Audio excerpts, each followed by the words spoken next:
అందరికీ నమస్కారం. నేను మీ శ్యాంప్రసాద్ రెడ్డి కోర్సుపాటి. నారదా మీడియాకి స్వాగతం.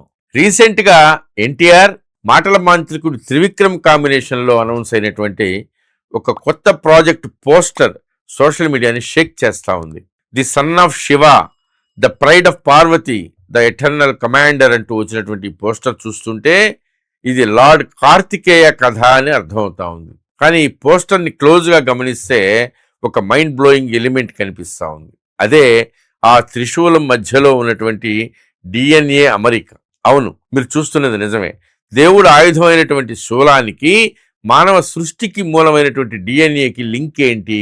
త్రివిక్రమ్ ఈ సినిమాని ఒక మైథలాజికల్ సైన్స్ ఫిక్షన్గా తీయబోతున్నారా? అసలు కార్తికేయుడు పుట్టుక వెనుక ఉన్నటువంటి ఆ అంతర్జాతీయ సైన్స్ రహస్యం ఏంటి? ఈ వీడియోలో డీకోడ్ చేద్దాం.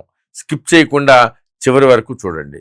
మనం కార్తికేయుడిని కేవలం పురాణ పురుషుడిగానే చూస్తాం, కానీ ఆయన జనన ప్రక్రియను కనుక మనం లోతుగా పరిశీలించినట్టయితే అది ఆధునిక విజ్ఞాన శాస్త్రానికి కూడా అందని ఒక అద్భుతమైనటువంటి వైజ్ఞానిక రహస్యం అని అర్థమవుతుంది. పురాణాల ప్రకారం తారకాసురుణ్ణి అంతం చేయడానికి శివుడి దివ్య తేజస్సు, అగ్ని రూపంలో ఉన్నటువంటి దివ్య తేజస్సు నుంచి కార్తికేయుడు జన్మించాడు. శివుడి యొక్క మూడో కంటి నుంచి వచ్చినటువంటి ఆ అగ్ని స్వరూపాన్ని అగ్నిదేవుడు కూడా భరించలేక గంగానదిలో విడిచిపెడతాడు.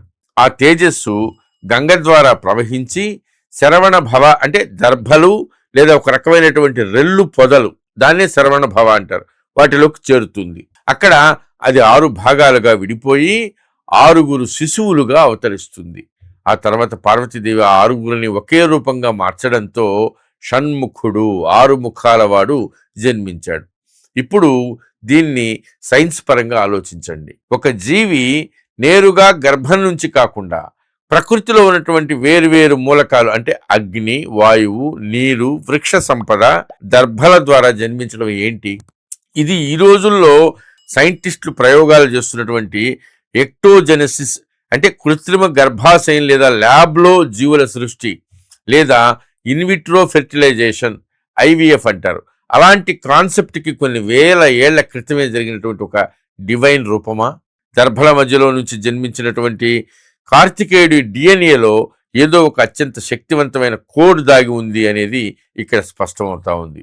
మీకు తెలుసా, కార్తికేయుడి జనన ప్రక్రియ, ఆయన ఆయుధమైనటువంటి వేల్ అంటే శూలం వెనుకున్నటువంటి శక్తుల గురించి ఇవాళ ప్రపంచంలో ఉన్నటువంటి అంతర్జాతీయ ల్యాబ్స్లో, జెనెటిక్ రీసెర్చ్ సెంటర్లలో రహస్యంగా పరిశోధనలు జరుగుతున్నాయని కొన్ని ఆసక్తికరమైన కథనాలు ఉన్నాయి. మానవ పరిణామాన్ని తదుపరి స్థాయికి తీసుకెళ్లడానికి, సూపర్ హ్యూమన్స్ లేదా డివైన్ డిఎన్ఏ సృష్టించడానికి పురాతన గ్రంథాల్లో ఉన్నటువంటి జెనెటిక్ కోడ్స్ ఉపయోగపడతాయని శాస్త్రవేత్తలు భావిస్తున్నారు. సరిగ్గా త్రివిక్రమ్ కూడా అదే పాయింట్ పట్టుకున్నట్టుగా కనిపిస్తా ఉంది. పోస్టర్లో ఉన్నటువంటి వాక్యం చూడండి, 1 స్పియర్, 1 పర్పస్, 1 డివైన్ రెకనింగ్.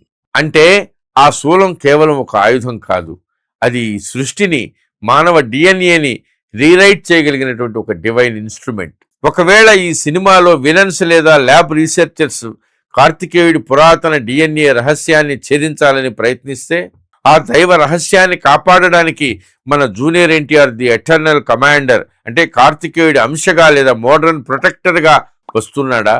సాధారణంగా త్రివిక్రమ్ సినిమాల్లో పురాణాల రెఫరెన్స్లు అంతర్లీనంగా ఉంటూనే ఉంటాయి, కానీ మొదటిసారి ఆయన ఒక pure mythological and high concept science fiction ని టచ్ చేస్తున్నట్టుగా క్లియర్గా తెలుస్తా ఉంది.